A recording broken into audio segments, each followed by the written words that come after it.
My name is Serge. Um, if you're seeing this on YouTube, it is a recording of a Q&A session that we have in our community Nomad every 2 weeks on Wednesdays or Thursdays. So, well, I guess it depends, but it'll be at least every 2 weeks where we plan to talk about questions that come up for Canadians who dream of living, working, or retiring abroad permanently or partially. It might just be me answering the questions from my experience in working with Canadians who have actually made the move. Could be from our own community members who can have answers to those questions, or we'll also have guest experts in the field of legal, taxes, financial, whatever from around the world. We're busy making relationships with accounting and legal firms in Europe, in Portugal, in Spain, in Romania, in Costa Rica, all the big places where Canadians are interested in moving abroad or maybe partially going to live there. So, yeah, like I said, welcome if you're seeing this on YouTube. And if you're interested in joining our community, there will be a link in the description to get the information about what it is all about. So, I invite you to trade. Now, do we have any questions? First of all, do we have anybody on here today? Just let me know in the chat. In the meantime, I have prepared a few questions. Before I get into that, let me just share the community. Again, I just want to do this because we're starting community. We're just starting out a little while ago. We're getting members. We're up to 24 members right now. But I want to show you what looks like and give you a little bit of a rundown. So this is our community. We have on the side here a start here, which will give you information on how to get the mobile app so you can stay connected, what the house rules are, and a little welcome video from me. That's me right there. We'll have community chat where people can put their different questions. We have an upcoming in-person event that's posted here. That's going to be in the Toronto area, GTA, with this gentleman coming over all the way from Spain to talk about how to purchase property in Spain, but more importantly, how to manage it from abroad. There's a section here on Canadian expat tax, and there's a little bit on NR 301, maybe some finding behind the scenes things. Nomad sessions. This is where we put our bi-weekly sessions. We had our first one last week. We had episode 1, and it was on severing CRA tax ties, Portugal visas, and the expat identity shift. And then, of course, we're going to start having more and more individual channels here on the different countries. So we've got the Portugal, we've got Italy, and we're going to have a few more coming up soon. So that's how you can navigate here. It's a fun way to connect with a lot of different people that are all in the same boat, I guess, or the same desire to learn about what it takes to live abroad as a Canadian, whether permanently or partially. So, and we aim to help change people's lives for the better, one person at a time here in this community. So, all right. I don't see any questions yet. So let's move on to the questions I prepared that I get quite a lot when talking with people who think about becoming a Canadian expat or a non-resident. So here's a question that is almost always comes up. I mean, it does always come up, and it's how do I become a non-resident for tax purposes? A corollary of that is, should I become a non-resident for tax purposes? And what happened? Like, how do I know if I'm a non-resident? These are all in the same category. And attached to that, usually, and that's a big topic, is what is the departure tax? Actually, that's not really a question because a lot of people don't know about it. And when I do tell them about them, they kind of start getting a little bit upset with the CRA and government. But it's simply a rule of the tax situation, and we'll get into that. But what I would normally say to people is that, you know, not in Canada, because Canada does not tax on citizenship, but there could be some confusion because they might hear of, Americans, if they live abroad, they're taxed anyway, even because they're citizens of the US. But Canada deals with tax residency based on where you live. And the rules based on that. So there are primary and secondary ties. And the primary ties are the significant ones, like you have a home that you use here and it's available for your use, even if you're not in the country. You have a spouse or partner that is still in Canada. even if you're working outside of Canada or traveling, or your dependents are in Canada, like your children, and they're not age of majority. Those are primary ties. And if you have any one of those, you're probably still going to be considered a tax resident of Canada, even if you're abroad for a large part of the year. Now, there's secondary ties too, and that includes bank accounts, driver's licenses, provincial health cards, and other memberships like gym memberships and so on. Those are not as weighty individually, but taken all together, they could help decide whether you're a tax resident for Canada, living in Canada or not. And it really helps to work through this with an international tax accountant that can guide you. And luckily, we've got a couple of them in our community already. So asking questions about that, I'm sure will elicit a response from them and from other community members. But it's important to know because if you don't intend to be a tax resident of another jurisdiction, but Canada deems you to be, then all of a sudden there'll be withholding taxes on your income from Canada, and it gets all complicated. So that's a really important question that we deal with a lot. And through consultations and just talking through, people get a better idea of what they need to do to either remain to be a tax resident of Canada or not. Now, deemed disposition. Oh, this is a doozy. So people get really riled up. I've noticed in the comments, especially. This is a tax if you become a non-resident of Canada for tax purposes. The CRA deems that you've sold everything at fair market value.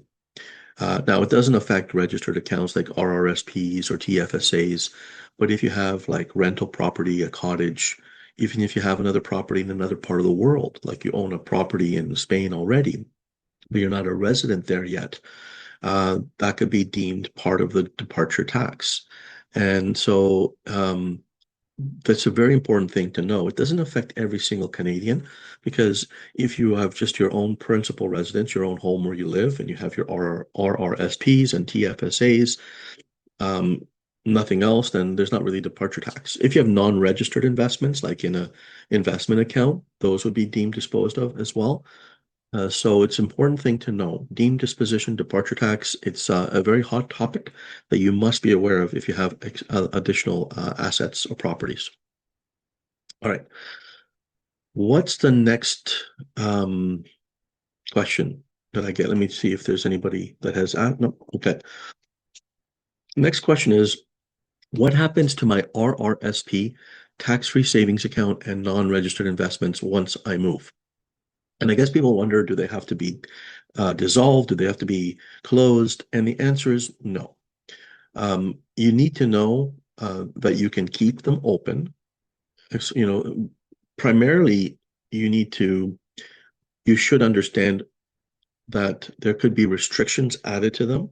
There are definitely tax restrictions or contribution restrictions. For example, tax-free savings account.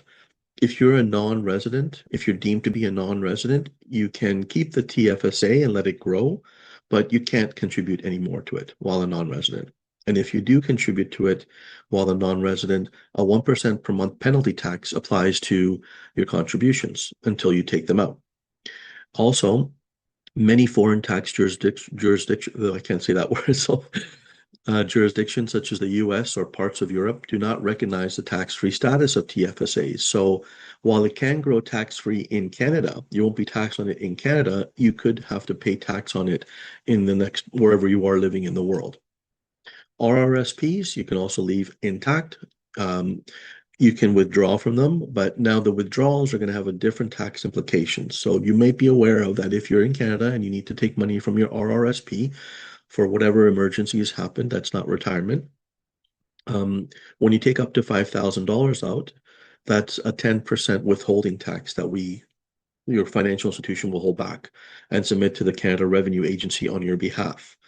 Now, if you're a non-resident, it doesn't matter if it's $1 or $100,000. It's typically 25% is the withholding tax, or lower if there's a tax treaty, and lower could be 15%, for example. But it's a flat tax that is considered to be your last tax to Canada for taking it out.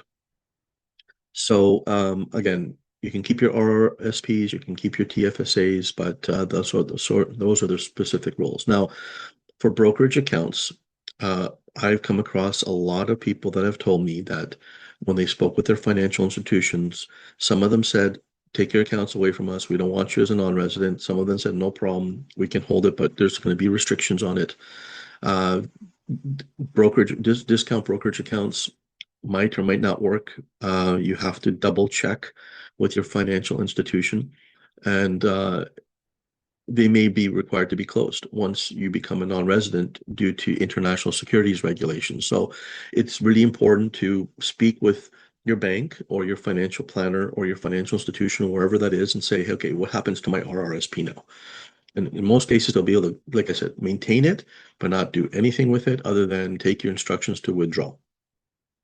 And I've got experience with that too. I've got clients living in Europe right now where we had to go through that and figure out what to do with their accounts. Luckily, we were able to maintain those accounts. But again, part of the rules are you should also, make sure you to tell your financial institution you're a non-resident so that if there are any tax forms that need to be issued, if you're paying tax in another jurisdiction, they're not going to be able to use, T3s or anything like that. You need to get an NR4 to be issued to your account to be sent to you.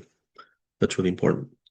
All right, and these are all the topics that we can do a huge deep dive into on separate videos, which we are going to be doing in our biweekly sessions, the Nomad sessions, where we talk about for every 2 weeks, we're going to talk about one specific country, and we're going to talk about the financial, the logistical, and the emotional side of that part of that country. For example, like how to get there, what the financial implications might be, and what's the emotional implications of deciding to maybe move abroad.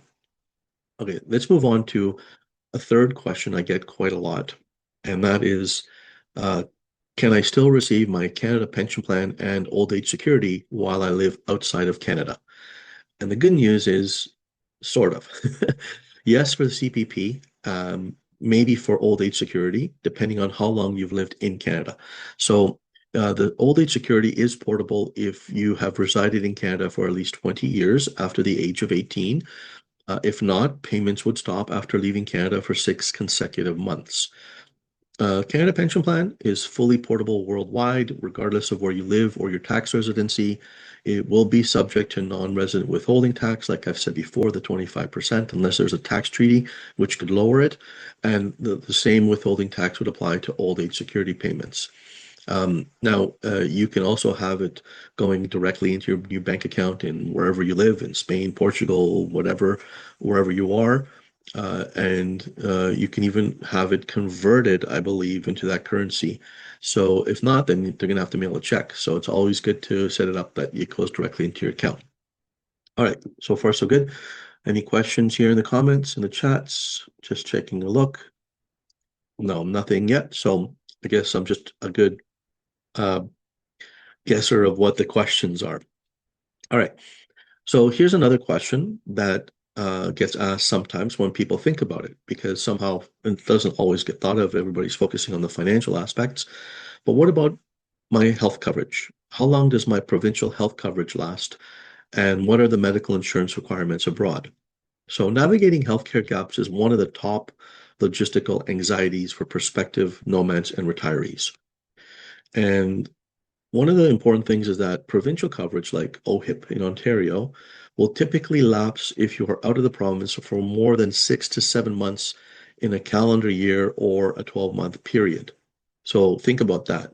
You can't game the system by leaving in November, thinking it's only November, December, 2 months, and then you're like January, February, March, April, 4 months there, and you'll be fine because it's also a 12-month period.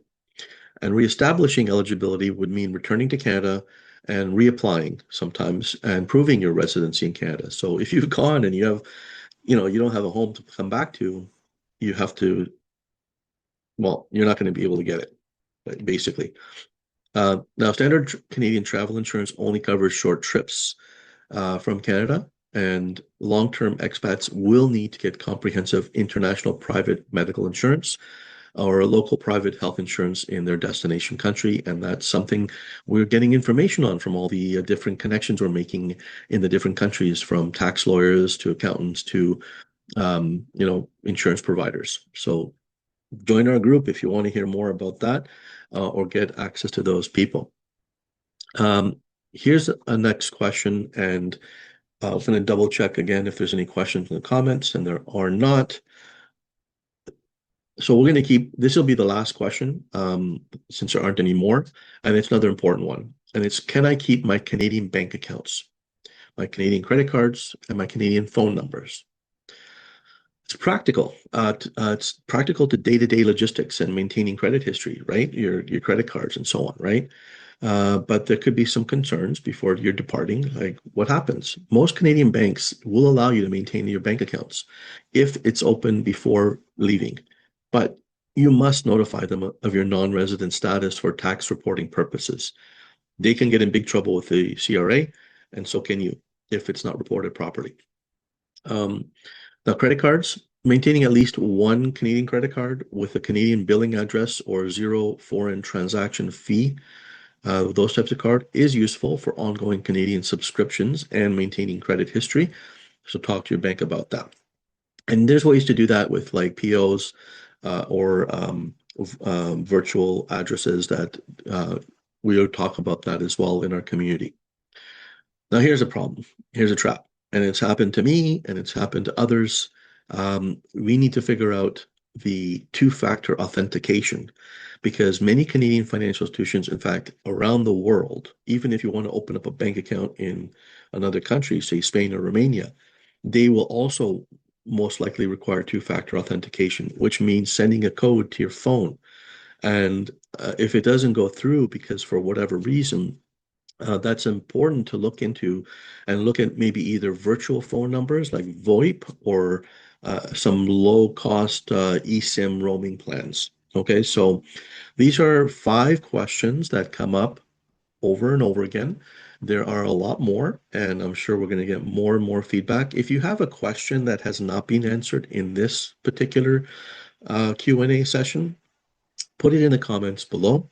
We're going to look at all the comments, pick up the questions, and answer them in future Q&A sessions, which we will have in another 2 weeks, or more often in our community, when people can engage and ask questions whenever they want and get an answer from other community members or myself, which I'm in the community every single day.